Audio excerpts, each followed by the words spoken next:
Welcome back to Sunrise Daily. Well, Mr. Daffy Akpedeye, a senior advocate of Nigeria, joins us now again from our studios in Abuja. Thank you for joining us today, Mr. Akpedeye. Well, the thing about this is that on the floor of the Senate yesterday, while they had that meeting, thereafter, no, not even afterwards, while it was going on, some of them walked out, addressed a press conference. Eventually, the senators of like minds also addressed a press conference, and then they were arguing about quorum for the election of the Senate president. Now, the group led by Barnabas Senator Gemade says, look, it's 2/3. Then Senator Melai says 1/3, which he says they met. Help us out here. What do you think is going on? If they go to court, who do you think may have a case? Good morning, Chamberlain. Good to be here again. In reality, what we are seeing, what I would the four losers. What happened in the Senate, obviously, some party had taken advantage of the rules and got the best results of what they could get in the circumstance. Now, that hasn't happened.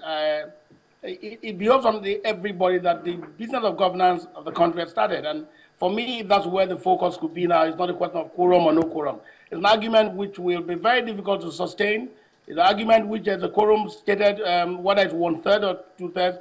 Indeed, what I think the parties should actually be focused on now, if they did the elections today, if you remember, Senator Saraki won the Senate seat with 57 votes.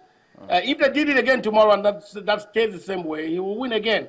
So I think what they should be focusing right now is moving the country forward with the myriad of problems we have and not bickering as to what quorum you had or do not have. I think the position of quorum is quite straight. Is a 1/3 position, which will be 38, so some number around 38. So, and that they had that, indicative of the 57 members that voted to unanimously to get me when not we're trying to, as we're forming to stop that process.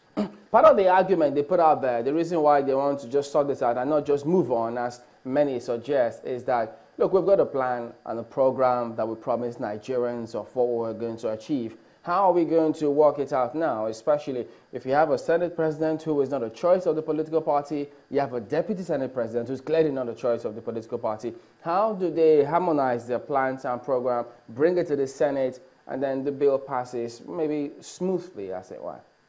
Think about the question, who's the Senate president? The current Senate president today has the toga of the APC. He's a member of the party which the party put forward to contest an election. Now, the rules of how you elect a Senate president is done on the floor of the House. That means an open day for anybody who can gather enough votes to win.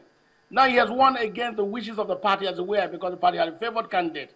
I think the party got to move along because, truly speaking, it doesn't stop being an APC candidate because he was not the choice of the party. I think the party should take advantage of it rather than drive him to the provision of oblivion where he become antagonistic of the party.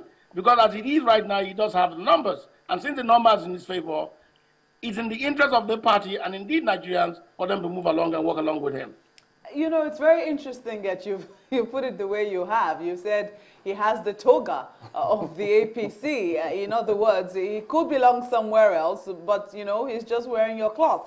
That is on the one hand. And then you say that the party has to woo him, not the other way around. Well, you see, I hear the argument that he needs to pretend leadership. He needs to extend his hand of fellowship to the party. Now, it's a game of numbers. Now, you needed a majority to win. What happened, I can see where the annoyance is. He won by a majority of the opposition vote, which was the PDP. But there's no way the PDP was not going to play a role in this, except the party was totally unanimous. Indeed, if you look at the PDP has 49 members of the Senate. He won with more than 49 votes, meaning that people in APC also voted for him. In any event, and this is what is key, he's still a member of the APC. The APC made him a candidate for the elections. Remember, if you go down memory lane, he had actually come from PDP to APC. Perhaps that's the annoyance. But the reality is that he's the APC Senate candidate. He won the elections as being APC. And truly speaking, he had the right and choice to vote. Now, the other things, the ramblings that have come up from it, because you have a deputy Senate president and not a member of the party.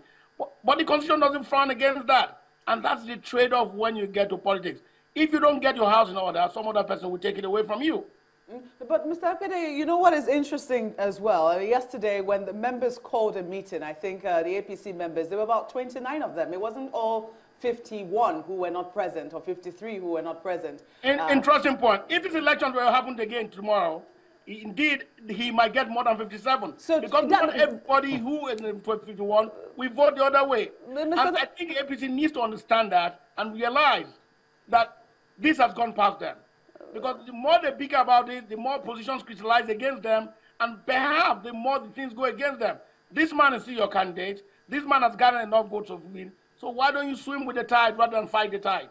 Well, Mr. Akpede, you do have a point there in terms of, that being a point. But then you also have to ask, are you sure that people will not be agreed for different reasons? Because chances are that perhaps even if all the senators were present, he may have gotten more votes, from even the members who were going to be present. After all, when the straw poll took place, it wasn't all of them who agreed. Some members abstained from that vote, and you may have had that happening on the floor of the Senate as well. Do you think that those members who may have voted for him and were not present could also be aggrieved?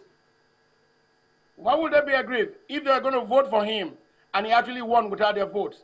Now, the reality of the situation and what you get, which is obvious, he had won with more votes than the PDP votes. What that is indicative of is that he had actually won in addition to APC votes. Now, the APC numbers are 59 in the House. Obviously, from what it is showing now, the 59 will not have voted one way. Indeed, the 51 that are absent, some have voted for him. But let's assume the 51 that voted the APC way, he will have won. And for me, that's a reality check. That's a reality testing. That's when you realize that the ship has bolted. And then, as it were right now, he's on the driver's seat.